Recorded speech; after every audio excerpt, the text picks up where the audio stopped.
What have I told you?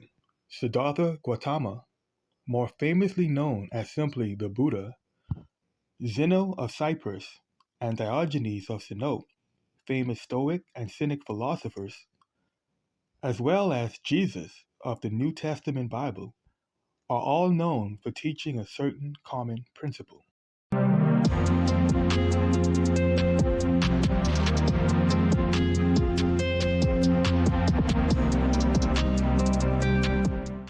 That certain common principle has a lot to do with detachment, which will be the focus of my video. They're all known for teaching their own versions of detachment with various degrees of ascetic practices. Now, I'm not here to simply riddle off names and details, but I'll start with a few incomplete and general details to help bring understanding to my main point. Stoicism teaches a level of detachment from human desires from things beyond our control, in accordance to their understanding of virtue and being aligned with their understanding of nature in order for a person to shed destructive emotions and achieve a level of fulfillment and understanding of a primary metaphysical reasoning they refer to as logos. The Buddha taught detachment is necessary for overcoming suffering and achieving a peaceful mental state.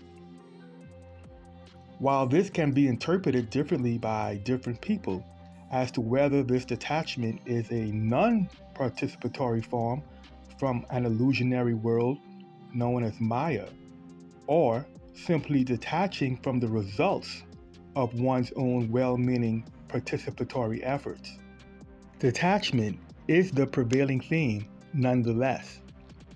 In biblical scripture, we read of Jesus teaching the necessity of putting aside not just worldly attachments, but even familial attachments and obligations in order to follow him.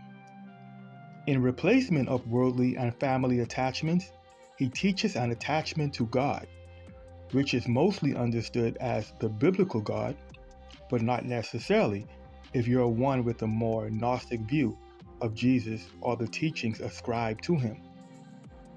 All these famous teachings of being in the world, but not of the world, quote unquote, themed throughout religions and philosophies with large followings throughout history, emphasize detachment and the mostly ascetic lifestyle in order to better focus on non-worldly things to achieve levels of freedom, independence, peace, or even salvation from the suffering and things that afflict or cause unnecessary harm and distraction from more metaphysical priorities.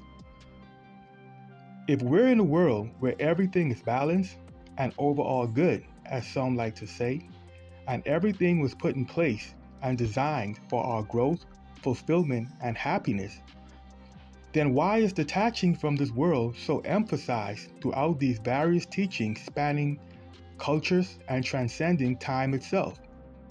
There have been many who've reached similar conclusions without being adherents or even knowledgeable about any of these philosophies and teachings mentioned.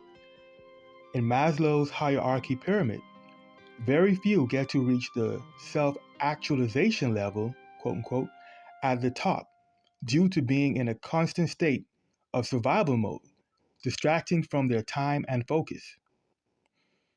If the levels below the top of the pyramid are a struggle to achieve for the vast majority, then naturally the top level would be an achievement few get to experience.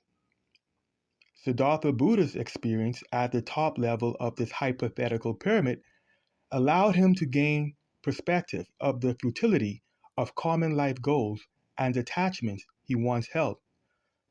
He understood that no relationship or anything he could possess here would ever make him truly fulfilled, and continually accumulating more possessions and power would never satisfy and bring even more harm to others.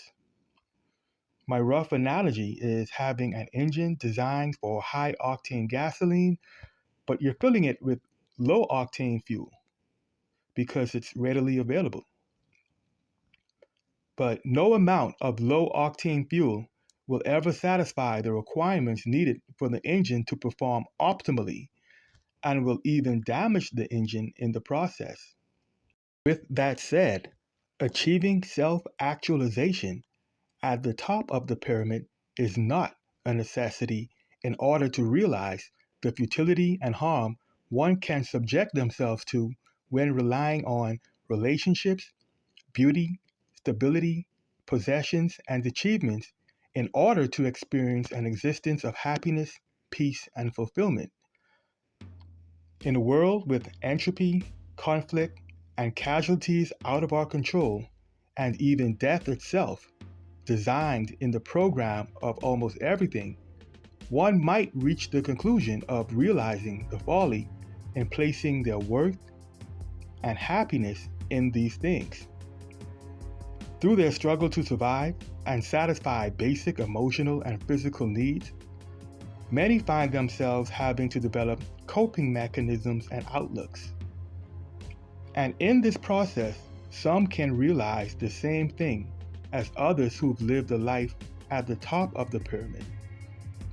That is, whatever is necessary to experience the ultimate existence cannot be found or achieved with anything existing in this world, and looking within oneself to experience something outside of this life is necessary and just the beginning of the journey of freedom and fulfillment.